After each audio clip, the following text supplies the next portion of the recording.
Hi, this is Dr. John Bergduff. In this video, we're going to explore the definition of multiplication of two whole numbers. And I'm also going to show you several very nice, clever ways to illustrate that definition at an elementary level. So let's look at the definition first, and then go to an example, and then we'll start talking about some illustrations. So let A and B be any two whole numbers.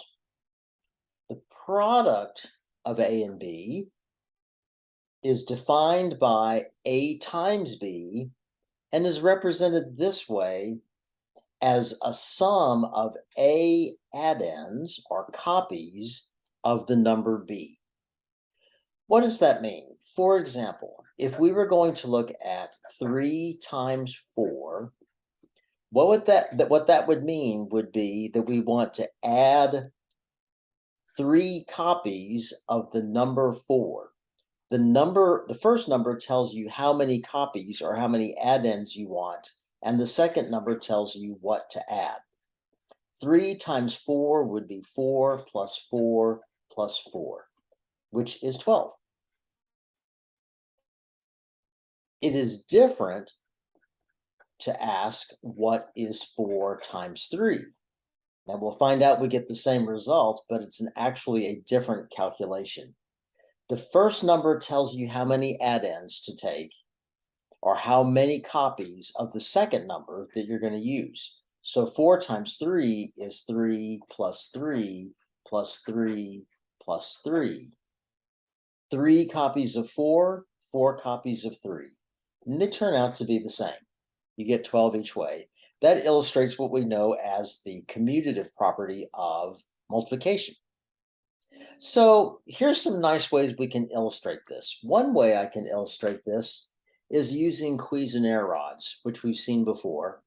These little colored rods that are marked in units. This particular rod would represent 4.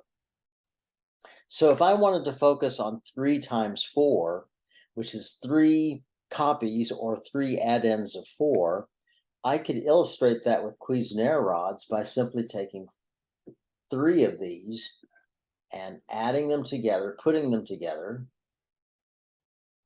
That would be 3 times 4. Let me break it apart again so you can see where it came from.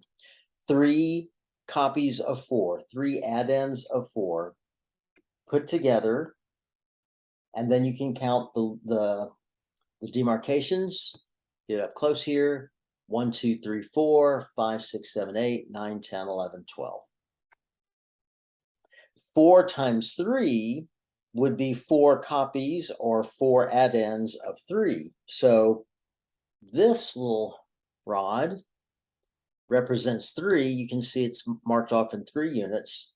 If I took 4 of those and laid them end to end, that would be a representation of 4 times 3. And you can observe by counting how many marks you have. 1, 2, 3, 4, 5, 6, 7, 8, 9, 10, 11, 12. Or maybe even better yet, you can just observe that these are the same length. So the two calculations must be the same. So that's one way that you could illustrate multiplication. I love these Cuisenaire rods. They're really great for looking at simple calculations. I could do the same thing with integer chips. If I'm looking at 3 times 4, that means 3 copies of 4 added together. And that would look like, take 4 integer chips. So here's 4. And make 3 copies of that. So there's 4 more. And here's 4 more. That's 3 copies of 4, or 3 addends of 4. And from that, I can see that there are 1, 2, 3, 4, 5, 6, 7, 8, 9, 10, 11, 12 of them. 4 times 3, instead of being 3 copies of 4, would be 4 copies of 3. 1, 2, 3, 1, 2, 3, 1, 2, 3, 1, 2, 3. Technically a different calculation, but as we can see from looking at the manipulatives or employing that commutative law, you get the same result. 3 copies of 4 and 4 copies of 3 will give you the same value. Now, you can have, if you're an elementary school teacher, you can have students just play with lots of these to get not only familiar with what multiplication looks like, but also to just try out some multiplication facts that you want them to learn. 5 times 2, 2 times 5, whatever you might like. Well, let's look at another. Let me go back to these just for a second. I want to focus just on the 3 times 4. That was 3 groups of 4. There's one group of 4 and another group of 4 and another group of 4. You kind of notice that it's a little crowded here.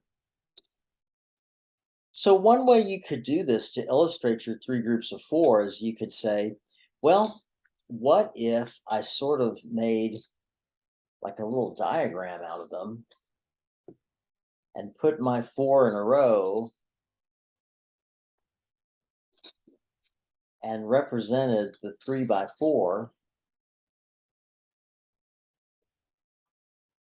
as 3 groups of 4, one right on top of another, kind of creating what is referred to as an array.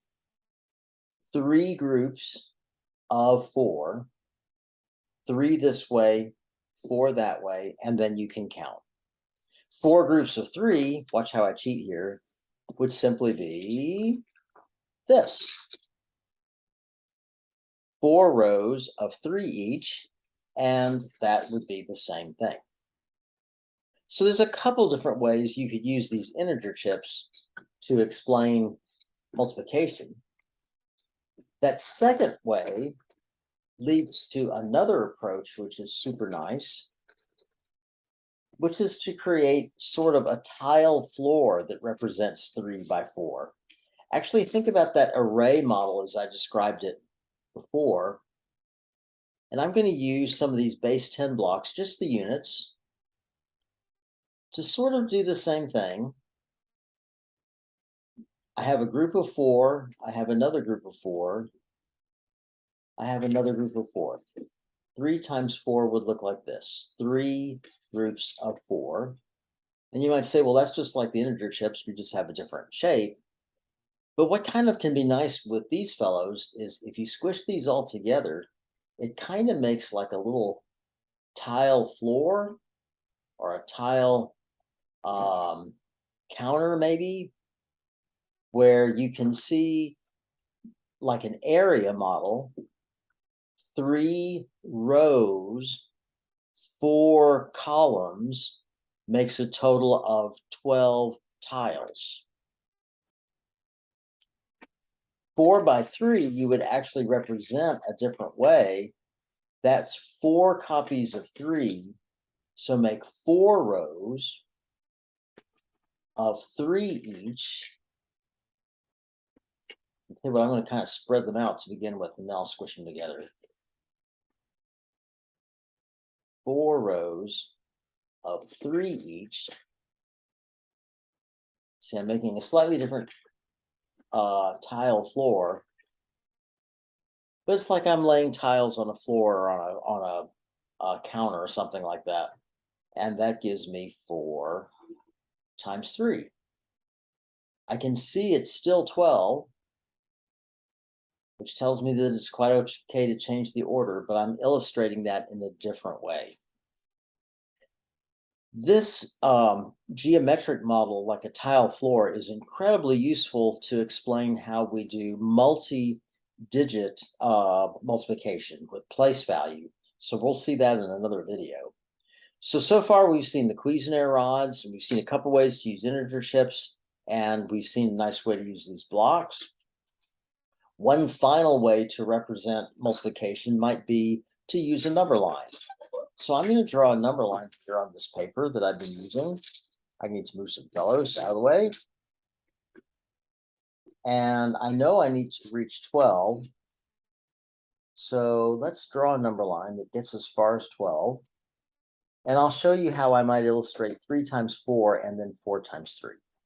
So let's draw a number line first of all, and let's count it out. 0, 1, 2, 3, 4, 5, 6, 7, 8, 9, 10. Let's go this way. Make a little more room. 11, and we'll put that right there. That'll be my 0. So 0, 1, 2, 3, 4, 5, 6, 7, 8, 9, 10, 11, 12. There's my number line. 3 times 4 would be 3 copies of 4 added together. So we've seen before that 4 can be represented as an arrow.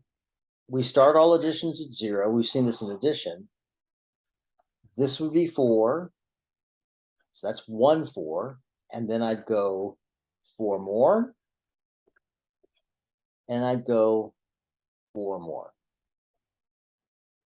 That's 3 copies of a 4 arrow.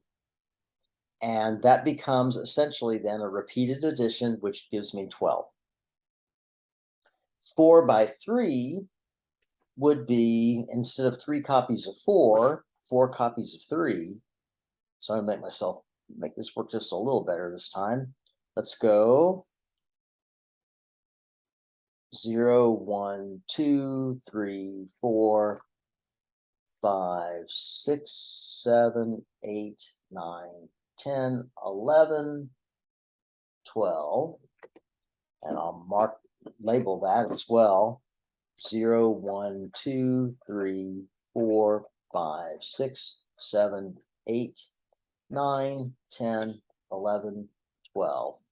4 copies of 3 would mean I'd start at my 0 and go 3, 3, 3, 3. 4 of them. 3 4s, 4 3s. And I come out in the same place. All of these are very great ways to illustrate multiplication at a very elementary level, and I hope that was very helpful.